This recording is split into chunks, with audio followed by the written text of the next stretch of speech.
Bien, estamos con el prestigioso constitucionalista, el doctor Eduardo Barcesat. ¿Cómo le va, doctor? Muchas gracias por atendernos. Buenas tardes, ¿cómo están? Bien. Bien, bien, muy bien. Bueno, muy bien y preocupados, ¿no? Con estas situaciones en que estamos. Desde el llano le pregunto, doctor, lo que estoy observando es que mientras, por un lado, sin pruebas, se pueden llevar puestos hasta a un vicepresidente, ministro y presidente de la Nación, el aparato judicial deja pasar a verdaderos delincuentes con todas las pruebas para procesarlos y no está ocurriendo. ¿Por qué pasa eso, doctor? Bueno, por esto que llamamos la perversa práctica del lawfare, es decir, la persecución del enemigo a través del proceso judicial en base a relatos ficcionales con prueba de cargo mal adquirida por el proceso judicial y negando la jurisdicción idónea cuando el tema llega a la instancia suprema, que es la de la Corte Suprema de Justicia de la Nación, que se basa en un artículo que es francamente inconstitucional, el artículo 280 del Código Procesal, que dice que la Corte puede rechazar sin más cuando no advierta la cuestión federal o no esté, no reúna requisitos de autosuficiencia el recurso extraordinario articulado por la parte, ¿no? Es un cliché de 5 renglones con el cual la Corte Suprema se saca de encima una cantidad enorme de causas. Pero, claro, yo sé que hay muchas veces que se va a la Corte sin que haya más que una mera disidencia con la doctrina del fallo del tribunal precedente, del superior tribunal de la causa. Pero esta resolución contradice los propios códigos de procedimiento, tanto el civil y comercial como el penal, que establecen taxativamente todos los recaudos que tiene que tener la sentencia para ser sentencia, un acto jurisdiccional válido del Poder Judicial.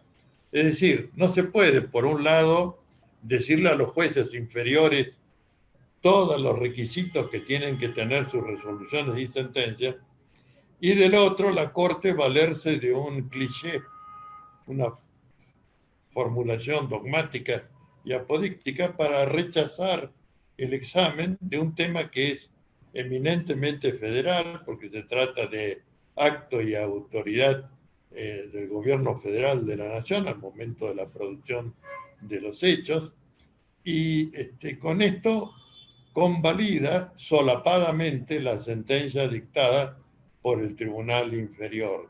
Esto hay que revisarlo, esto hay que, desde el Congreso de la Nación, porque las normas procesales son sancionadas por el Congreso de la Nación, hay que entrar a una uniformidad y suprimir estos privilegios que tiene la Corte, privilegio a los que se suma también el no tener plazo para emitir sus pronunciamientos, ¿no? La Corte inveteradamente ha dicho que su actuación no está sujeta a plazo. Bueno, para las partes especialmente, no tanto para jueces y auxiliares fiscales, pero sí para las partes, los términos, estas son palabras de los fallos, los términos procesales son fatales y perentorios. Si a uno se le pasa un minuto, se le pasa por, repito, nada más que por el movimiento de la aguja del reloj, y presenta y el cargo dice, no, está fuera de plazo, fuera de término, Listo, perdió. listo, perdió. Así sea el escrito más brillante, más lujoso, mejor fundado, etcétera, etcétera. Bueno, nosotros también queremos que los escritos o las resoluciones de los jueces y de los ministros de la Corte sean fundados en derecho, no en una excusa que es una especie de bacheadero de causas judiciales para las cuales además ha sido la Corte la que amplió su jurisprudencia originaria. su competencia originaria. Es decir, el tema de la arbitrariedad de sentencias, del recurso por gravedad institucional, el per saltum, son todos inventos, para decirlo de alguna manera, de la Corte Suprema. Entonces, que no se queje si después tiene por año de 11 a 14.000 causas.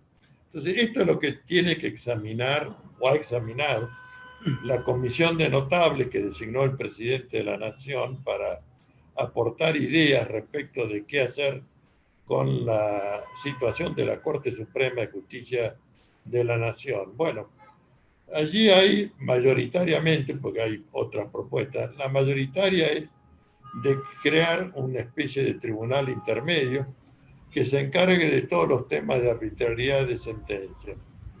A mí no me parece feliz la idea. Comparto el criterio de la minoría que sostiene, bueno, vamos a ampliar el número de ministros de la Corte, pero divididos en salas y por materia. Será una la civil y comercial, otra la penal, tributario y contencioso administrativo, laboral y previsión social, y luego una sala exclusiva para el control de constitucionalidad y de convencionalidad, que es decir, de los tratados internacionales de derechos humanos, que vendría a ser para esa sala la competencia originaria de la Corte Suprema de Justicia de la Nación. Entonces, esto me parece que agilizaría, no crearía escalones intermedios y llevaría a una mejora fundamental de lo que es la actividad de la Corte y, por supuesto, el ingreso de nuevos miembros que no solamente van a aportar, quizás y seguramente, mayor calidad jurídica a sus pronunciamientos, sino que también van a servir de control para los que todavía están en la función, ¿no? Claro. Cuando tienen otros al lado, obviamente no es tan fácil ponerle el sellito del 280 y tirar por la borda las causas que políticamente no les interesa, o les interesa y precisamente porque les interesa la tiran por la borda, que es el caso de Vudú. Bueno, por supuesto que esto habría también que acompañarlo por los pedidos de juicios políticos, dar tratamiento a los pedidos de juicios políticos respecto a los ministros de la Corte que están durmiendo en la Cámara de Diputados de la Nación, siempre con el pretexto de que no se va a reunir los 2/3 para el tratamiento de las diversas denuncias que hay. Bueno, creo que habría que exigir de la Cámara de Diputados y de su comisión de juicio político que dé trato a las denuncias, porque evidentemente estamos en una situación en que los señores jueces se creen no solamente la palabra última en la justicia, sino también que son legisladores en última instancia, y me animaría a decir también legisladores constitucionales en última instancia, porque, por ejemplo, posibilitan la permanencia en la Corte Suprema de una integrante, una ministra de la Corte, que es la doctora Hayton de Nolasco, que ha traspasado el límite de edad que fija la Constitución Nacional. Bueno, ¿y por qué la dejan? Y la dejan porque ellos consideran que no se les aplica el límite de los 75 años, y así seguimos con una situación irritante para los justiciables y para el resto de los magistrados, que deben respetar el límite de los 75 años de edad, ¿no? Bueno, en definitiva, yo agregaría al análisis el caso también bastante reciente del fallo de la Cámara de Casación Federal Penal sobre la causa, la más pútrida quizás de todas, la de las fotocopias de los cuadernos quemados, resucitados, etc. Bueno, donde 2-1 se dijo que lo que dice la ley del arrepentido sobre el soporte técnico en que debe registrarse las audiencias de los supuestos arrepentidos no es un requisito cuya carencia apareje la nulidad del acta de la audiencia. Bueno, esto es un disparate porque si específicamente se pone como condición de la validez que haya un registro en soporte técnico idóneo para que después los tribunales que tomen en conocimiento esas declaraciones puedan examinar en qué condiciones, si bajo apremio, amenazas, recompensas, dádivas, se obtuvo la información que aporta el arrepentido y que además tiene que ser verificada por los jueces, cosa que no hacen nunca. Claro. Bueno, si eso es considerado que no es un requisito de validez, que es la contracara de la nulidad, uno no puede leer en un fallo de integrantes de la Cámara de Casación Penal que digan tamaña estupidez, ¿no? Si obviamente si pone como requisito de validez el soporte en registro técnico idóneo, no puede después decir que no está prevista la nulidad, no. La nulidad va íncita cuando no se cumplen con los requisitos de validez, ¿no? Bueno, esto es lo mismo que si dos chicos intercambiaran una muñeca por un triciclo, no, porque no tienen la capacidad para hacerlo. Pero está dicho en algún lado que si lo hacen, la nulidad, no, está dicho en la norma general que establece que hay que tener una edad determinada para realizar actos jurídicos. Bueno, en este caso, los actos jurídicos son las declaraciones de los arrepentidos y son normas taxativas las que establece la ley para poder validar esa declaración. Bueno, debo señalar como contracara de esto también el notable voto de la doctora Ana María Figueroa, que es una pieza de derecho público, constitucional, convencional, penal y procesal penal. Impecable, no se le puede agregar ni quitar nada, pero es un voto minoritario. Claro que da pie a los que somos letrados en la causa para llevar el tema a la Corte Suprema, porque evidentemente los argumentos de los dos integrantes de la casación penal que han validado este atropello al debido proceso judicial, van a querer sostener que, bueno, que ahora no nos van a dar el derecho de ir a la Corte porque son mayoría y pueden disponer sencillamente de que no conmueven nuestros argumentos, los fundamentos del fallo, por lo tanto rechazan conceder la vía, hay que ir en queja, hay que pagar una tasa judicial, bueno, se complica enormemente todo. Esto es puro y exclusivo lawfare, como lo ha dicho muy bien en su carta de evaluación del primer año de gobierno, la actual vicepresidenta de la Nación, Cristina Fernández de Kirchner, y que es también una de las víctimas, que diría la víctima central de esta causa de la fotocopia de los cuadernos. Usted acaba de repetir la palabra cuadernos y yo tengo acá una placa que dice: el fiscal Carlos Stornelli, ultra conocido como muy amigo de Macri, de Raspadiceo, de la hinchada de Boca, es el hijo del teniente coronel Atilio Stornelli. Sí, cierto. A su vez, el teniente coronel Atilio Stornelli, ex interventor de Radio Belgrano durante la dictadura oligarco-militar, era jefe de otros dos personajes. Uno es el sargento Oscar Centeno, inimputable en otra causa anterior, y ahora el de los cuadernos truchos que ni siquiera habría escrito él, ¿no? Es correcta la referencia, efectivamente, fue declarado inimputable en una causa en que mató a una persona, y dicen que es porque no tiene capacidad para comprender la criminalidad de sus actos. Pero para otras cosas sí. Sí, pero para esta causa sí es un magnífico colaborador de la justicia, tanto que hace un asado con los cuadernos, viste que los puso en la parrilla, y después la como el ave Fénix, como el ave Fénix, Harry Potter, y excluyendo los dos cuadernos que involucraban a los grandes magnates empresarios, Paolo Roca, etcétera, es decir, que va contra los pichis, digamos, ¿no? Bueno, otro subalterno del teniente coronel Atilio Stornelli era el cabo Jorge Pacífico, testigo trucho contra Vudú, que estuvo de espaldas a una conversación y que antes ya había aparecido de casualidad cerca de la AMIA el día que explotó esta institución, ¿no? O sea, un tipo más que controvertido. ¿Cómo puede ser que una cosa tan grotesca tenga visos de asidero para la justicia?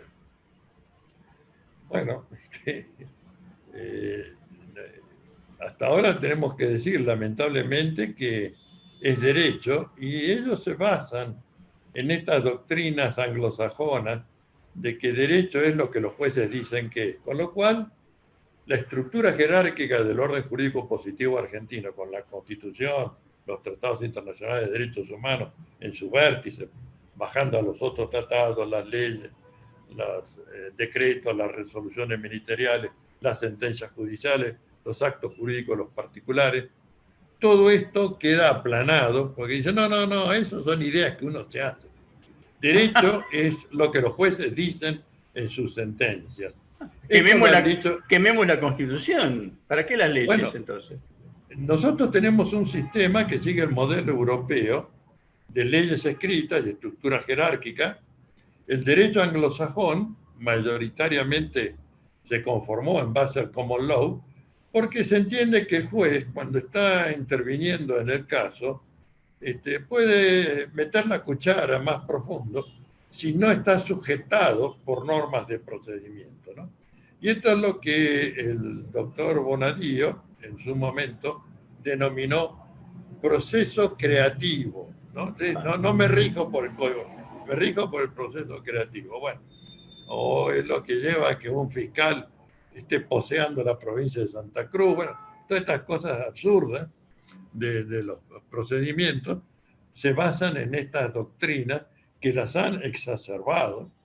Y quiero aclarar que los sostenedores de ellas dicen, con el fallo judicial se reprime mejor. ¿Sí? Cuando no hay garantías, cuando el juez procede conforme su arbitrio, eso es mejor que tener leyes que aseguran el debido proceso, la defensa en juicio, la presunción de inocencia, como es nuestro sistema,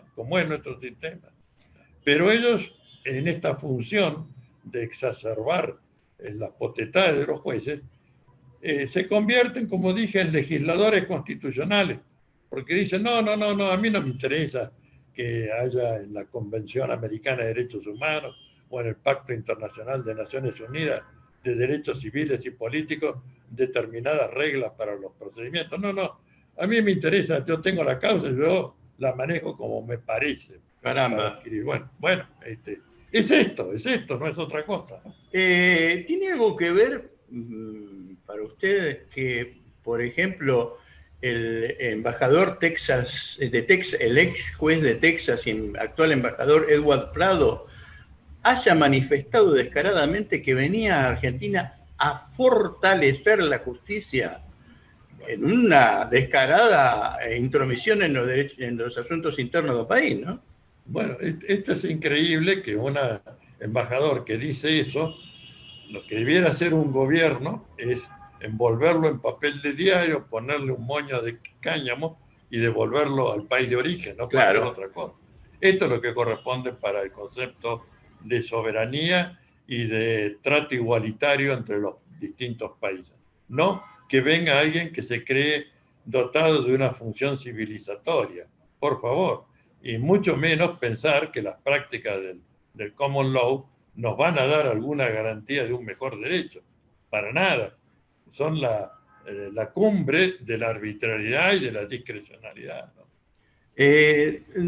Doctor, mire, tenemos 4 minutitos todavía y me gustaría que mi última pregunta circulara por el lado del juicio que se le hizo a la Corte Suprema en 1947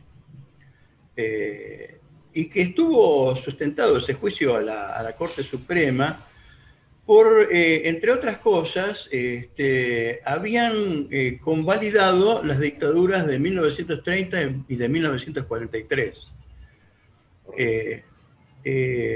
Digamos... Bueno, esa es la primera gran falla. Es decir, nuestro poder judicial siempre fue aristocrático, convengamos en esto, nunca tiene un origen aristocrático, está tomado de la frase del Federalista, el libro de los padres de la Constitución de Estados Unidos, que expresan esto textual, que se necesita un poder judicial aristocrático, vitalicio, contramayoritario, para prevenir posibles desbordes demagógicos o populistas de los poderes políticos. Bueno, así claro. Lo hicieron, así se tomó. Bueno, necesitamos, por eso yo hablo siempre en este tema de la necesidad de una reforma constitucional, que es la única manera de configurar un poder judicial que sea efectivamente representativo y republicano, como lo dice el artículo 1 de la Constitución argentina. Pero volviendo a su pregunta, esa corte, la del golpe de Estado de Uriburu, tomó la doctrina francesa del funcionario de facto, que hay que aclararlo. El funcionario de facto era un funcionario con legitimidad de origen, pero que por alguna circunstancia excepcional, por ejemplo, una pandemia o una inundación o lo que fuere, veía prolongado su tiempo, su mandato, hasta que hubiera condiciones para elegir reemplazante. O que por una catástrofe, gripe española, por ejemplo, tuviera que tomar otras funciones, además de aquellas para las cuales fue elegido. Eso es el funcionario de facto en la doctrina francesa. Ahora, ¿qué hicieron estos bandidos de la corte? Bueno, tomaron esa figura y dijeron que los golpistas, que son usurpantes, son funcionarios de facto, como diciendo que tienen alguna legitimidad. No tienen un pepino de legitimidad de origen, son usurpantes del poder político.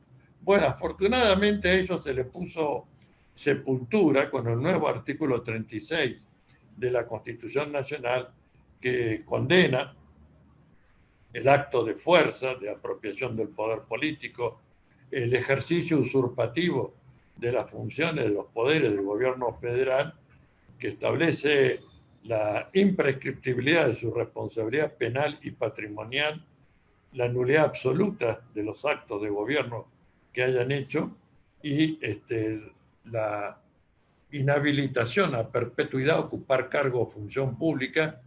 Y para concluir, para terminar, frutilla del postre, dice, apareja la descalificación del artículo 29 de la Constitución Nacional. ¿Cuál es? Los infames traidores a la patria. Caramba. Y le reconoce al pueblo argentino el derecho de resistir los actos de violencia institucional. Bueno, esto es lo que genera, así lo hemos dicho en varios certámenes de la abogacía, un nuevo apotegma en nuestro sistema constitucional, y que dice el derecho solo se crea y solo se aplica desde el derecho, no desde la usurpación.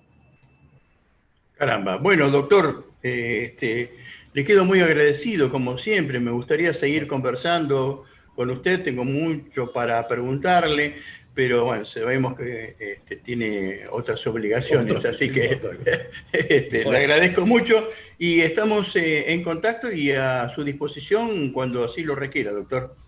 Hasta pronto. Un gran abrazo. Y si no nos vemos antes, le deseo un muy feliz final de año y un mejor 2021, por supuesto. Esperemos que sí. Hasta pronto. Que lo vaya muy bien. Para todos. Hasta luego.